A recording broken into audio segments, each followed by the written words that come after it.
Hello guys, welcome to another session. So this is Sociology answer writing program. So I'll give you a question and then we will discuss the answer also. So the question is this: are all world religions are patriarchal? Substantiate your answer with examples. So we need to discuss in that perspective. So whether the religions are patriarchal across the world, and then you need to give examples, you need to give sociological perspective, and that's how you'll be substantiating. Okay. So see, religion, gender, and patriarchy are all fundamental construct which is shaping social organization, which is shaping society. That anyway, we know that. And religion provide moral and ethical guidance. If you look at many world religions, have been influenced by patriarchal norms over a period of time. And that is actually leading to the gendered hierarchies.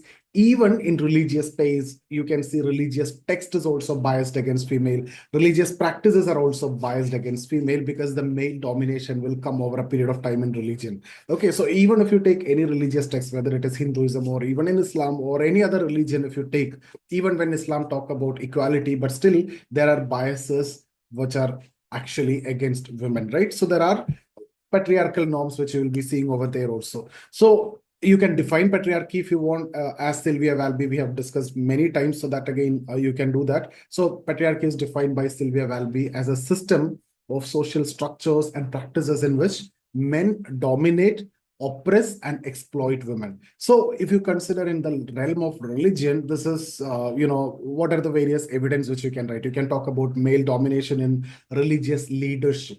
Okay, so when it comes to the religious leadership, the committees, the groups, and other things, whether it is temple or masjid or church, it's 99.99% it will be male. And segregation in place of worship also. Okay, and then restrictions on women's participation. Even if you see that Shabarimala issues where Supreme Court allowed the female also to enter. So all these, discrimination are there. So restrictions on women's participation in religious, worship and other things, religious places, right? And control over women's bodies and choices through religious norms. So, but again, not all religions are inherently patriarchal, and many religions historically, included gender egalitarian principles also that were again later reinterpreted through patriarchal lens. So, may not be originally patriarchal or inherently patriarchal, but it could have been, or it normally reinterpreted over a period of time as or through patriarchal lenses. So, guys, we have discussed this in the chapter of religion and society in depth. So, I know that you will be having enough content to write. So, you can talk about one by one. So, I'll quickly go through each of these religions. Okay, let's look at patriarchy and religion, the sociological perspective. See, what are the patriarchal elements in major world religion? Let's start with Hinduism. In Manusmriti, there is a text, there is a verse, which again I have given in the handout also. A woman should always be under the control of her father, husband, or son. So here again, women barred from priesthood in many sects, though exceptions definitely are there. The Shakti tradition worship female deities also, and there are many female gods. I'm not denying that there are Saraswatis, there are Lakshmis and Durgas and other female gods are there, but normally that's not the case. Okay, so again, menstrual taboos you can discuss that restrict entry into temples. That Shabarimala case which I have discussed, you can discuss. So there are few examples, and when it comes to Christianity, the Bible states, "Wives, submit to your husbands as to the Lord." So again, within Christians also, you can talk about different sects, whether Romans and Latins, etc. So Roman Catholic Church does not allow female priest. And the concept of Eve's original sin has been used to justify the subordination of women.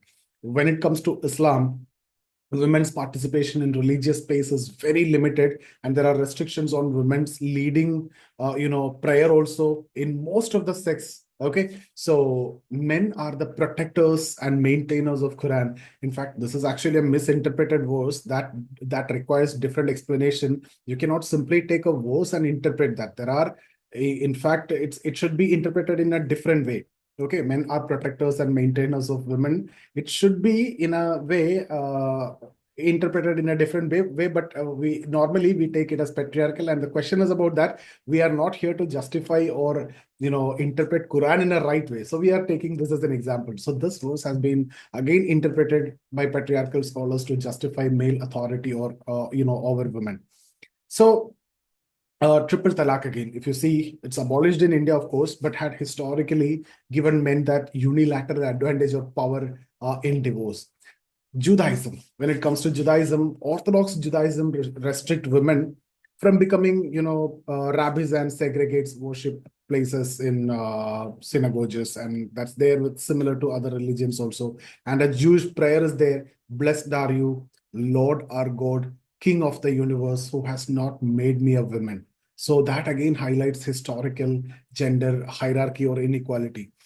When it comes to Buddhism, Gautam Buddha initially denied ordination to women and later allowing it under strict conditions. And the Bhikkhuni Sangha, the female monastic order, has fewer rights compared to the regular, normal male monks. When it comes to Sikhism, relatively it is egalitarian, but still there are elements. Okay, so Guru Nanak condemned discrimination, of course, and stating why call her inferior when she gives birth to kings. So that's why I told you relatively egalitarian. But again, women can participate equally in religious services, but there are cultural norms, right? So apart from religion, there are certain other norms which will restrict their leadership roles in some gurudwaras.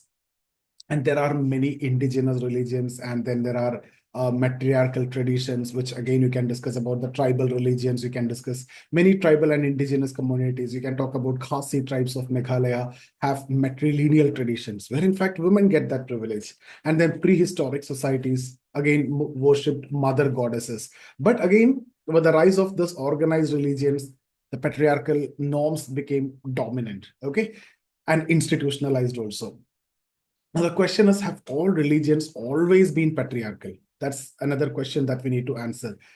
Karen Armstrong, he argued that early religions were more egalitarian, but over a period of time, they are shaped by male-dominated society and rewritten by male-dominated society, where the rights and the privileges and everything was given to the male.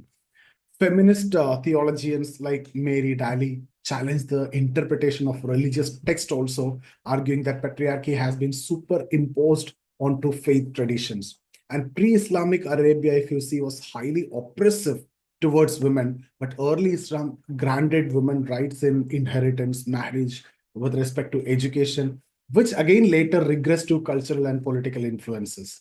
Again, Hindu Vedic text like Rigveda had some women scholars like Gargi and Maitreyi, but later religious text again imposed gender restrictions. So my point is, religion was not inherently patriarchal, but over a period of time evolved under the patriarchal societal structures and reinterpreted also.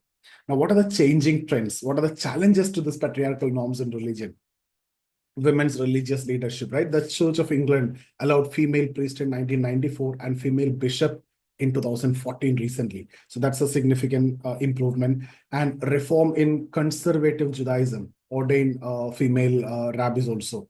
And some Hindu sects like Swami Narayana sect now allow female acharyas, that's a spiritual leader, in Kerala. Okay.